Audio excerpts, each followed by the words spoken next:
Now, let me just read quickly this one here.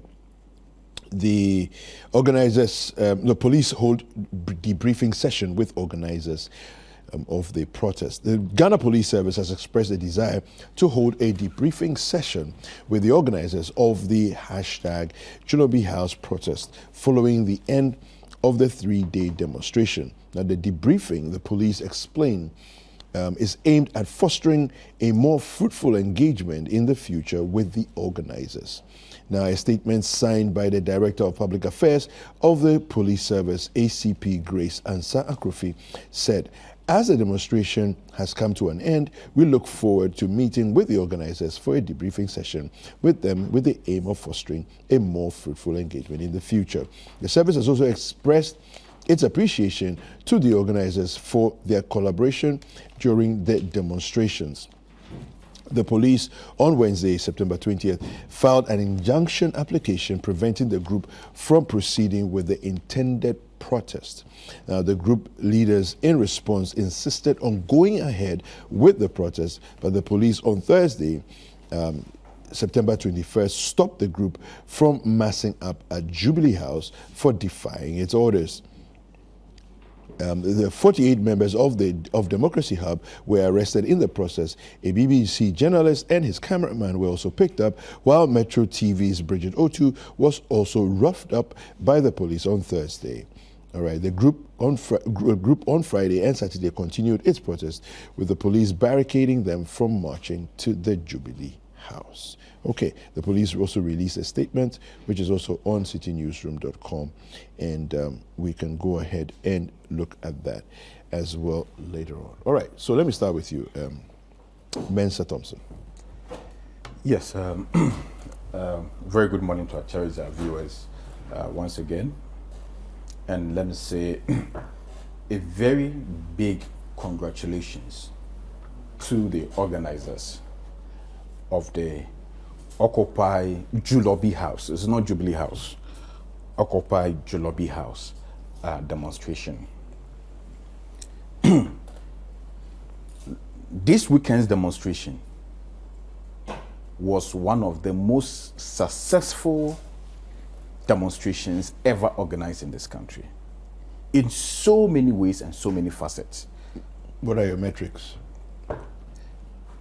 For once, under this current government,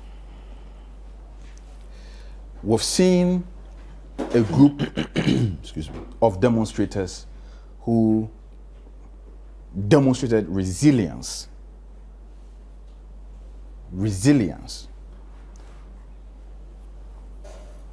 For a long time, the police have turned themselves into demonstration stoppers.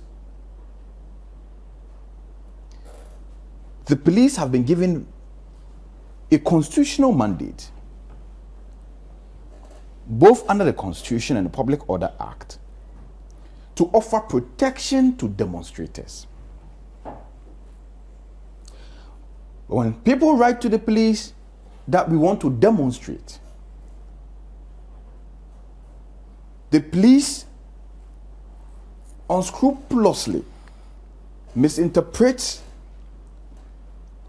the privilege of notification given them under the Public Order Act as a right to give permission. What is even more worrying is that they sit down till the day before your demonstration and they run to court and file an injunction application. So sometimes the police don't even have an injunction. Just by filing an injunction application which has not been heard in court, the police believe or assume that they have the right and power to stop people from demonstrating. Yeah, but there's actually that school of thought from the from judicial practice that once an injunction has been filed, until you have legally served the other party. Mm-hmm. Until you have legally served the other party. Okay. That injunction motion is not operational until I have been served. and I must be served properly. But that is even beside the point. Is that what the law says, though? But it's, yes, you must be served properly. That you are making reference to judicial practice. Service must be done properly, my brother. If you can't just you can't just go and file an injunction application and leak it to the media and assume that you've served me. A judicial service is done by a bailiff, an officer of the court, on their parties, not on social media, not in mainstream media. But the point is that, why does the police wait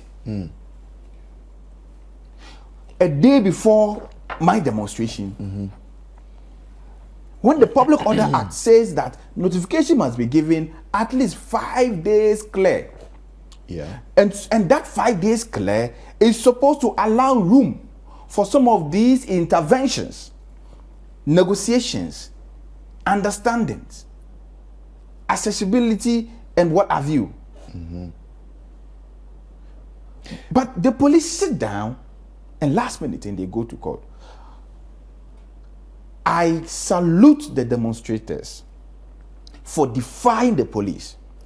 And this is it the police they defied or the court they've defied the police?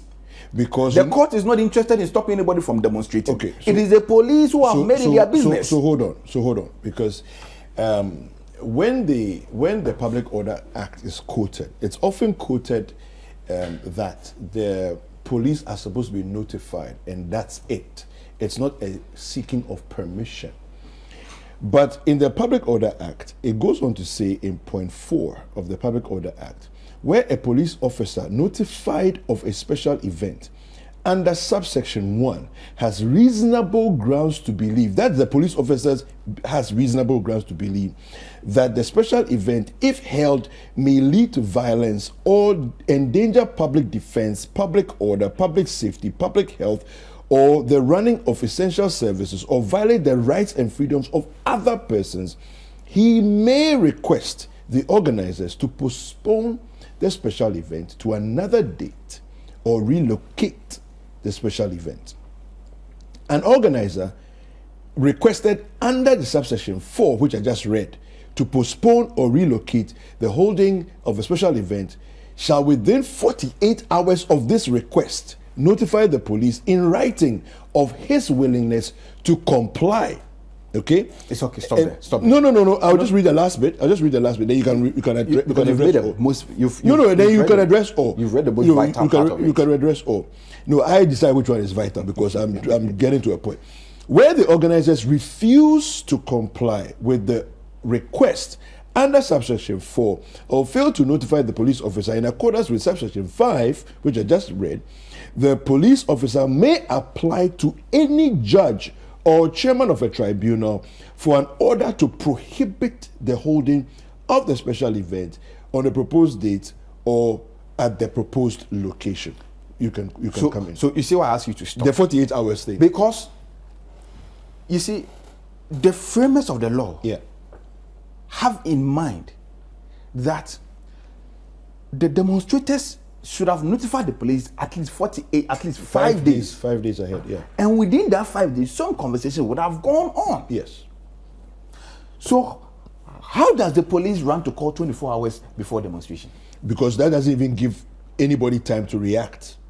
You see, and that is the problem. Yeah. That we say that, look, you the police, you are a facilitator of the enjoyment of the right to demonstrate.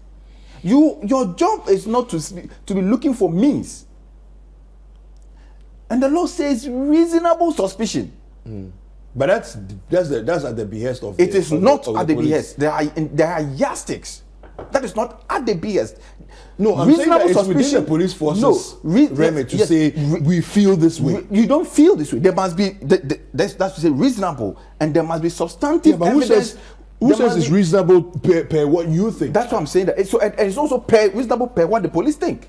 Reasonable is a universal. Police officer notified of a special event under subsection 1 where the police officer has reasonable grounds to believe. Reasonable belief is an individual thing. It's not based on your belief. So it shouldn't be. So the reason must not make sense only to the police. It must make sense to all of us. But would they not go to But court? you see, let us not even dwell so much on that, because there are more important points to be made. Go ahead. So I congratulate them for defying the police. And that is the current standard. That now, we, the young people of this country, are not going to sit down and allow the police to interfere with the enjoyment of our rights. If you like run to court 24 hours, we will defy you and demonstrate, because that right is very important to us. Now, so the people showed courage. I also want to salute the celebrities who stepped out in the race to join these young people to solidarize with them. I want to thank all of you. You stood by these young people in times of crisis. And this is what we need. This is the kind of leadership we require from people of high standing in society. And for those like Sarkodie who became philosophers on social media, next time, step up on the street. I have a problem, Mensa. Yeah, Mensa, I have a problem where there's a demonstration. It's been organized. You want everybody to come out because of what? That is why I am thanking those. But why are you targeting? Why are you calling out Sako? I don't understand that. I don't appreciate that. And I don't think that it's a right thing to do. Well, that is up to you. For me, I think it's the right thing. I'm entitled to it. I think that the people who stepped out demonstrated that they are on the side of the people. They stood beside the young people in times of adversity. Those who thought that the young people didn't deserve that kind of support, and they turn themselves into philosophers on social media, writing things that you could not. I think it's very unfortunate that you make those comments. That you could not even wrap your head around, like Sarkodie. Also, we thank you. Keep being philosophers on social media. But there are other very significant things that also happened throughout this whole demonstration. It's the ridiculousness of that press statement released by the NPP Youth Wing. I have never seen anything that is in such crass mediocrity, absurd, incomprehensible, reprehensive. What's the issue with it? My God, do we get blinded by political parties? Is it that when you become a member of a political party, you lose your ability to even think and think for yourself, and that all your thinking must be in line, and that the political party must think for you? What's the issue with they it? release this ridiculous statement. I don't even want to re-echo those sentiments because it's ridiculous. Then you have this guy, Hassan Tampole, also come out to say that the demonstration was a failure. So what? People could not present petitions. So what? When did the success of a demonstration rated on the demonstrator's ability to, give out petitions? Since when did that become a yardstick for assessing a demonstration? Okay. Then my final point, my brother. How on earth was these young people able to go out in their numbers over the weekend to demonstrate, and the minority in parliament were giving us excuses over excuses over excuses over excuses? How on earth? You want to drag everybody out? Yes. Why? They need to be called out because our democracy is at stake. No, Mensa, our democracy is at risk. With the fact that if some people want to protest, it means the whole country must come I'm and not protest. saying that. That's what you're saying. But isn't it the minority who wrote a letter to the police that they wanted to protest? Everybody protests in the way they want to protest. I'm saying that they wrote a letter to just the as police. you feel that your rights to say what you want to say and do what you want to do. So is everybody else. So let me be entitled to my point, my brother. I don't know. Do you want to think for me? I want to be entitled to my point. I'm just saying that don't think for them also. Yes, but I'm saying that because they're not here to defend themselves. Yes, nobody is here. All the people we are talking about they are not here, but we have to talk. The point I'm making is that You minority, you write a letter to the police. The police give you ridiculous explanation on why you can't hold your demonstration. And you quickly run back to your rooms. And see, young people Okay, thank you were very much. able to go out and show Yes, sir. that indeed they care about the country, and that is exemplary. And I'm using that. Okay, thank you. I'm using. Let me land. No, Let me conclude on my point. Let me conclude. I'm concluding. So let me You are conclude. taking a while to conclude. Yeah, I'm concluding. Then, okay, you have 30 Please, seconds. it's like you're not happy about You the have things I'm 30 saying, so seconds, you want please. to. Let me conclude. So I'm saying that they have set a very good example. And the minority should learn from that. Okay, Next thank time, you. we won't take any excuse from them that the Captain. police said this, the police said that. They must demonstrate goodwill. Your thoughts on all this? Let me quickly say that I am a person who loves demonstration when we are going for a just cause. As a student leader, I led demonstrations. I remember the NTM demonstration. It was a good one for me. I think it's constitutional. It's a human right that you need to, build on issues and then come out and then demonstrate your maybe upheaval or dislike for certain things going on. So for me, I thought demonstration is a good thing, and I still think is a good thing as we go forward. Our forefathers, this nation we call Ghana, they had to demonstrate, they had to use some means to protest against colonization, and that's how come we have a beautiful country we call Ghana. And when we narrow down on this very demonstration, I would say that it's actually the rights of these people to protest. It's a constitutional right, but like you said, there are rules to make it safer, and not to stop it, but then also to actually protect human lives and properties. Yeah. We have been privy to have information on demonstrations that have gone bad. There's been successful ones, so you need to look at all this and know the reasons why the framers of our constitution thought it wise that you should have, processes, if you have to embark on such. But that should say that it remains a human right anyway. But the ironic thing about this very one was when people and myself, we thought we saw the police trying to prevent it with reasons, actually. They stated their reasons. But that said, where I got extremely worried was when they picked up the demonstrators. Because like you rightly said, they went to the courts to seek an injunction. When anything goes forward, that means you're a party, the demonstrators are a party. So when you think that they are flouted, okay, there's contempt to the injunction, you have to go back to the courts. You don't act. You go back to the courts to appeal. That's not also to say that if the demonstrators were doing something extremely dangerous, they couldn't have stopped it. Yeah. You stop it and go and give your reasons in the court. Yeah. So let's measure the actions of the demonstrators.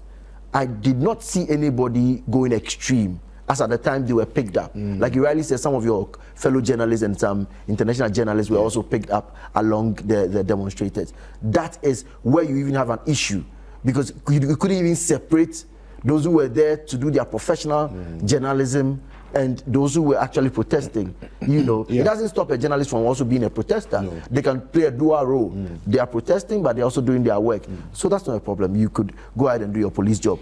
You had the numbers. Look at the demonstrators. Sometimes I get panic when these few numbers and then you overreact. Sometimes you have to check your security levels of how to use force. That's what they themselves, usually in their language, they go like reasonable force. If about 20 people are demonstrating, or 100 or 300 people are demonstrating, you have a way you handle it when they are approaching certain areas. Yeah. But if you have the numbers of the security forces around the same zone, is a security zone, you have a backup from the military, you can also have some of your own police people from the Tesano, and you have a backup. So you can manage these people.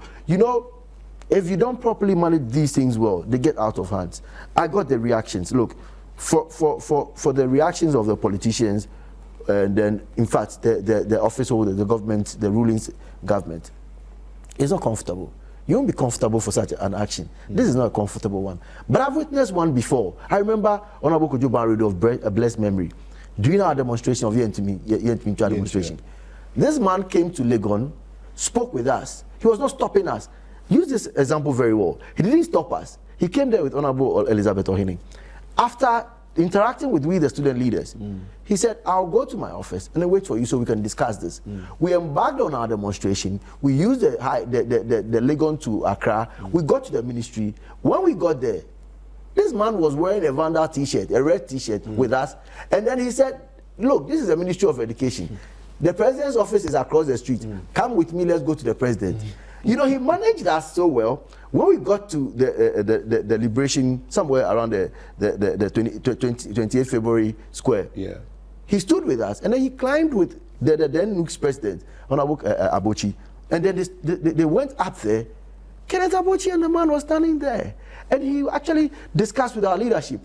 That gave us a space to vent our displeasure, you know. So those who are talking about the petition, maybe they wanted to see paper. That is what they will call a petition. No. Yeah, because petition comes in different forms. Exactly. Yeah, you can even just vent to a camera, and that's a petition. Just like the protests and the demonstrations. If I could just pick a paper and write, Mr. President, I'm not happy, and go and stand at 37 alone. Yeah. It's a petition. Yeah. I've petitioned him that I'm not happy. So if you know what? I was so happy when I saw the picture of the young man, a toddler, who had the left arm stretched like this. You can interpret it in several ways. Yeah. It's like, see me, I'm also affected. You know how I interpret his action? Look, the number of children who are laying on their belly and writing.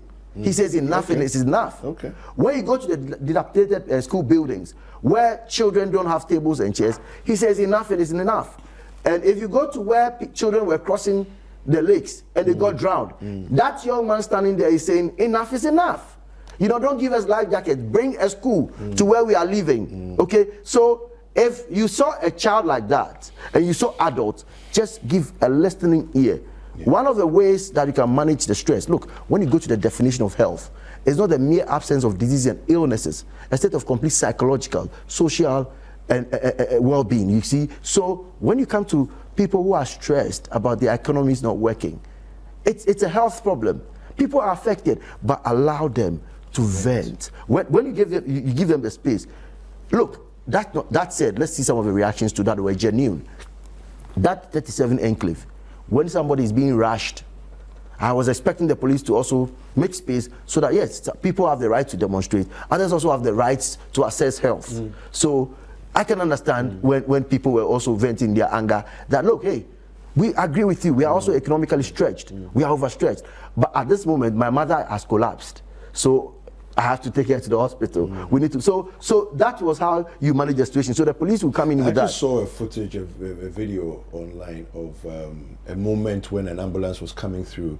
The police and the protesters both opened up their cordon. Beautiful. The ambulance went through and then they closed up the cordon again. So that's it. So that's the beauty of it. So you see, whilst we are managing all these, let's look at the way forward. I think the next thing, I've seen a notice from the police, but I asked myself, why not before the demonstration, you call them and then have this discussion, rather than even proceeding to the courts, what you want to do with them now, you could have done ahead of the demonstration so that they will still go ahead with the demonstration and we'll have them present their petitions. I thought maybe it was important to do that. So is it that the police did not speak to the organizers at all? I'm sure they did. Before they went? So as long as the organizers notified them, I'm sure there was a discussion. Yeah. It is out of that discussion that the police took an action to go forward and go to court. You know, but I thought if they had explored, you know, the options well, maybe a further discussion that way they want to do now would have, the people have demonstrated anyway. Yeah. You actually have got into a stage where you want to discuss things with them anyway. Now, if you go back to the courts, there was a content issue, you have taken your actions already. That's what I've seen. But the courts will decide finally what they think about it. But I thought they could have, you know, look, we still have a big family we call Ghana. Let's look at the way they could do all those things. Look, I'm calling on some institutions, okay? Look, I'm calling on these institutions like the Peace Council, the National House of Chiefs. We also have the Media Commission. All these, you know, bodies. This is the time. Council of State. All of it. This is the time to call and talk to the political class, the demonstrators. They should come in at this point. I mean, remember the national security thing. When you see something, say something. Yeah. Well, they've seen something. They should say something. You know, When they wait, we shouldn't wait. Look, I personally, I think we should have a national discussion on these demonstrations, because every time it happens, then we start pointing to political parties. Yeah. We are a people who believe and feel what we see, and we see it and we feel it. Okay. Nobody should tell somebody when they are hungry.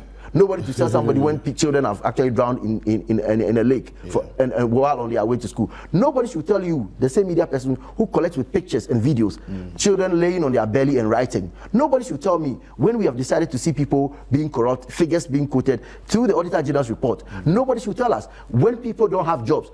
The people who don't have their jobs, they are in the house.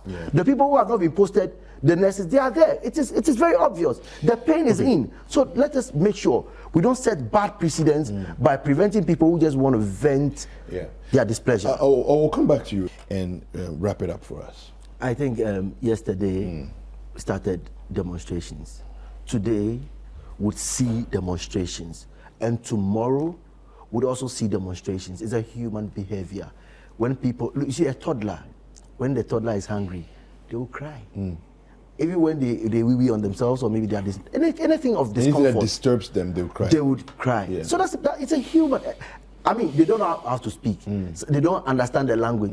Was it you who told them to cry? No. So even if a toddler who can't understand any language at that point can react to conditions, then please again, respectfully, I ask of everybody that do not say ever that somebody who has gone through the toddler stage, youthhood, and an adult now standing as a married man, or maybe, I mean, standing well with children and wives, I mean, go and stand and they are demonstrating. You say A or B told them to go and demonstrate. No, people are feeling it. So, you know, whether A or B influenced them, sit with them. If there are state institutions that should be doing this. We have the National Commission for Civic Education. The issue, speak to them. We have the Ministry of Information, speak to the people.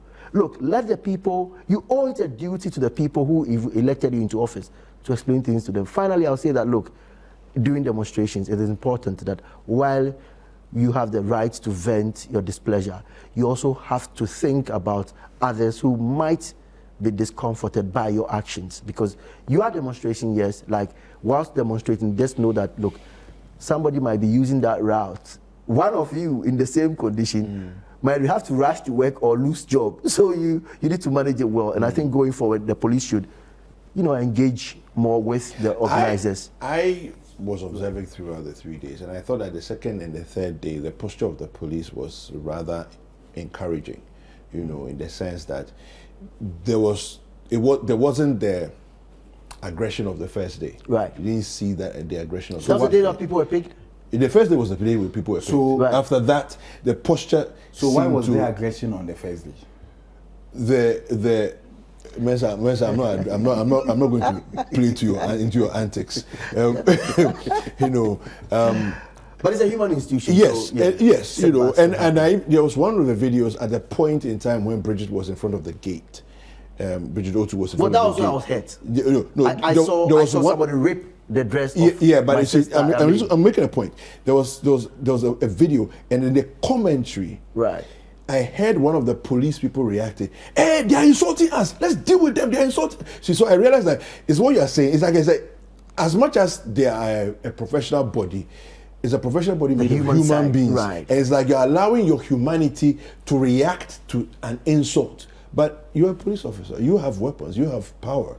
You should contain yourself. Right. You know. And so I watched how the subsequent days, you know, you see photo ops with some of the leaders of the demonstration, and then just a general calmness, right, you know, of the police. It was, for me, I thought it was a good sign, you know, right, for them to just hold themselves back and say, look, calm down, let the demonstrators do what they do. This is the barricade we've created. They've also accepted that we're not going to go beyond this point. We will do our protest. They wanted to go beyond that. Oh, I'm sure they did. I'm sure they did. But I think but in the midst of it all, there was a security zone. Yeah.